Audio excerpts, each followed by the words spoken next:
আসসালামু আলাইকুম। আজকে চলে আসলাম ঘুরতে সাগর পাড়ে। কিন্তু সাগর পাড়ে ধরেন মাছ সমুদ্রে বা কাছাকাছি দেখতে পেলাম একটা যে বড় ধরেন যে ফিলারের সিস্টেম। এরা অনেকক্ষণ ধরে চেষ্টা করতেছে কিছু বের করার। আসলে আমি ভিডিও বেশি দূরে গেলাম না, কারণ এটা গ্যাস জ্বালাই দেখতেই পাচ্ছেন অনেক লম্বা। এর ভিতরে জাহাজের কি যন্ত্রপাতি আসিল দেখেন পিছতেছে। এখন কাজ শেষ বা এটা উদ্ধার করে তুলে নিয়ে যাবে।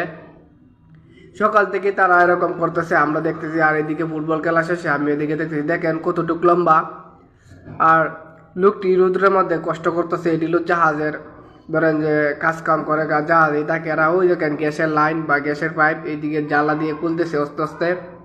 আর ওইদিকে লোকটা রোদ্রের মধ্যে বইতে এই যে পাক দেখছেন কতটা পাক করতেছে, ওটা ভেঙ্গে ভেঙ্গে অর্ধেকটা নিয়ে যাবে। আর এটা অত বড়, তো এত বড় জিনিস কেমনে নেবে? ওই যে ওই জাহাজের এই মনে হয় এটা। এটা কেমনে কি এখানে আসলো? ওটা